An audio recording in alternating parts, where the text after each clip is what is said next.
Accounting class की और भी वीडियोस देखने के लिए मेरे चैनल को सब्सक्राइब कीजिए और साथ ही साथ बेल आइकन को प्रेस कीजिए ताकि मेरी अगली वीडियो की नोटिफिकेशन भी आपको मिल जाए।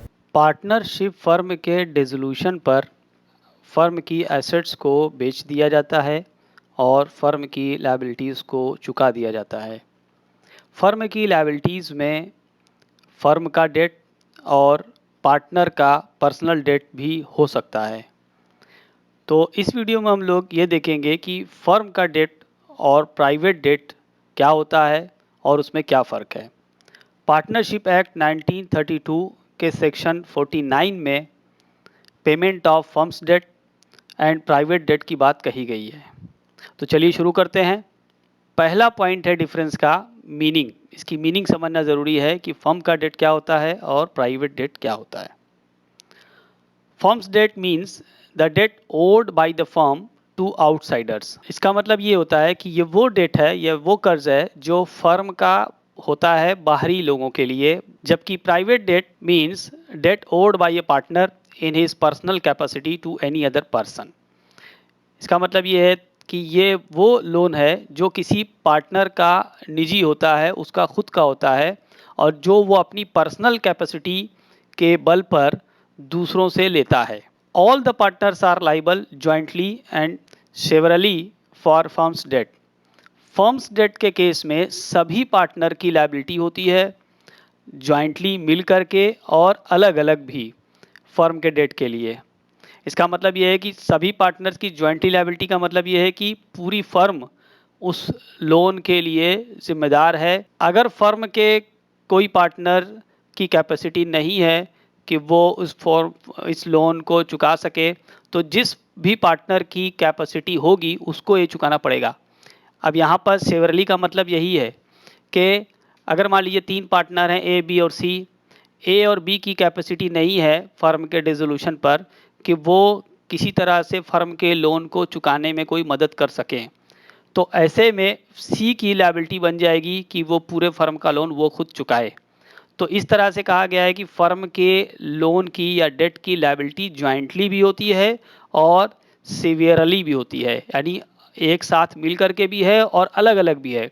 ऐसा नहीं है कि कोई एक पार्टनर जो कि सक्षम है पे कर सकता है और जो नहीं पे कर सकता है तो ये कहे, जो पे कर सकता है वो ये कहे कि वो पे नहीं कर सकते तो मैं भी नहीं करूँगा।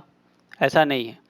जो भी पार्टनर है उसकी अगर कैपेसिटी है पे करने की तो उसको पे करना पड़ेगा, इंडिविजुअली भी, अकेले भी। जबकि प्राइवेट डेट में हम लोग देखें, only the concern partner is liable personally for his private debt. अगर प्राइवेट डेट है तो उस केस में जिस पार्टनर ने वो लोन लिया है या जिस पार्टनर का वो लायबिलिटी है, जिस पार्टनर का वो डेट है, उसको ही उसे अदा करना है, उसे ही चुकाना है। उस लोन के लिए या उस डेट के लिए बाकी पार्टनर्स लाइबल नहीं होंगे। तो ये बात समझ में आ गई होगी। तीसरा है एप्लीकेशन ऑफ फर्म्स प्रॉपर्टी। अब देखते हैं कि फर्म्स की प्रॉपर्टी का यूज़ कैसे होता है। Firms property is applied first for the settling firms debt. अगर फर्म के डेट की चुकाने की बात आएगी तो सबसे पहले फर्म्स की प्रॉपर्टी का इस्तेमाल फर्म्स के डेट के लिए किया जाएगा। जबकि अगर हम लोग प्राइवेट डेट की बात करें तो प्राइवेट डेट को चुकाने के लिए फर्म की प्रॉपर्टी का इस्तेमाल हो सकता है, लेकिन कब होगा। देखिए क्या लिखा है, share of the concern partner in excess of firms property over firms debt can be applied for private debt. इसका मतलब ये है कि फर्म की जो प्रॉपर्टी है उसको बेचा जाएगा, फर्म की लायबिलिटी को चुका दिया जाएगा। तो फर्म की प्रॉपर्टी और को बेच करके जो अमाउंट आएगा और लायबिलिटी को चुका करके जो अमाउंट चला जाएगा, इसके बीच जो डिफरेंस होगा, उस डिफरेंस में जो शेयर बनेगा उस पार्टनर का, उस शेयर के लिए उस प्रॉपर्टी को इस्तेमाल किया जा सकता है। मान लेते हैं, यहाँ पे एग्जांपल के तौर पर समझा दें। मान लीजिए एक फर्म की एसेट्स को बेचा गया 1 लाख में और फर्म की लायबिलिटी थी 80,000। उस लायबिलिटी को 1 लाख में से चुका दिया गया, तो अब बचा कितना, 20,000। इस 20,000 में उस पार्टनर का जो हिस्सा होगा, अब मान लीजिए 3 पार्टनर हैं ए बी सी और उन 3 पार्टनर में 2:1:1 रेशियो है।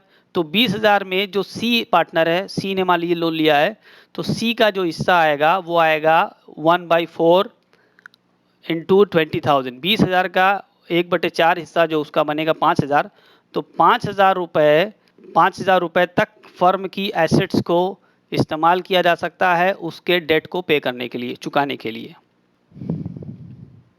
चौथा पॉइंट है application of private property. Firms के डेट में देखते हैं, excess of partners private property over his private debt can be applied for firms debt. अब अगर किसी पार्टनर की पर्सनल प्रॉपर्टी है और उसके पर्सनल डेट है, तो अपने पर्सनल डेट को अपनी पर्सनल प्रॉपर्टी से चुकाने के बाद जो कुछ बचेगा वो सारा अमाउंट फर्म के डेट को चुकाने के लिए इस्तेमाल किया जाएगा। ठीक है, क्योंकि फर्म के केस में पार्टनर्स की लायबिलिटी अनलिमिटेड होती है, अनलेस अदरवाइज स्टेटेड।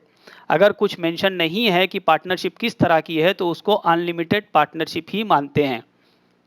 ठीक है, हालांकि अब एलएलपी का कॉन्सेप्ट आ गया है, लेकिन एलएलपी को हम नहीं मानेंगे जब तक कि एलएलपी की बात मेंशन ना हो। एलएलपी का अपना एक अलग एक्ट है। तो हम यहाँ पर बात कर रहे हैं पार्टनरशिप की, जनरल पार्टनरशिप, और जनरल पार्टनरशिप अनलिमिटेड होती है। अनलिमिटेड का मतलब ये है कि पार्टनर्स की प्राइवेट प्रॉपर्टी भी दांव पर लगी होती है। अगर फर्म के डेट को चुकाने की बारी आएगी तो ऐसे में पार्टनर को अपनी पर्सनल प्रॉपर्टी भी बेच करके फर्म के डेट को चुकाना पड़ेगा। इसी का मतलब होता है अनलिमिटेड लायबिलिटी। ठीक है, तो अनलिमिटेड लायबिलिटी की वजह से पार्टनर की पर्सनल प्रॉपर्टी का इस्तेमाल फर्म के डेट को चुकाने में किया जाता है। अब आइए प्राइवेट डेट की बात करें। Private property is applied first for the private debt then towards firms liability. लेकिन यहाँ पर यह बात भी बता दें ज़रूर आपको कि प्राइवेट प्रॉपर्टी या पर्सनल प्रॉपर्टी जो होगी किसी पार्टनर की, उस प्रॉपर्टी का इस्तेमाल पहले उस पार्टनर के डेट के लिए किया जाएगा। मान लेते हैं मिस्टर सी जिन्होंने एक लोन ले रखा है, उनका पर्सनल डेट है, तो और उनके पास अपनी एक प्रॉपर्टी है, तो उनकी पर्सनल प्रॉपर्टी उनके पर्सनल डेट को चुकाने के लिए पहले इस्तेमाल की जाएगी, और उसके बाद अगर कुछ बचेगा तब वो फर्म की लायबिलिटी के लिए इस्तेमाल होगा। तो ऐसा नहीं है कि मिस्टर सी का अपना डेट है और मिस्टर सी अपना डेट को छोड़ करके अपनी प्रॉपर्टी पहले फर्म के डेट में लगा दें या पहले फर्म का डेट चुका दें, ऐसा नहीं है। ठीक है, उम्मीद करते हैं ये चारों डिफरेंस आपको समझ में आ गया होगा। अगर आपने मेरे चैनल को सब्सक्राइब नहीं किया है तो प्लीज़ इसको सब्सक्राइब कर दें। इसी तरह की और भी वीडियो इस पर बनाता रहता हूँ। Thanks for watching.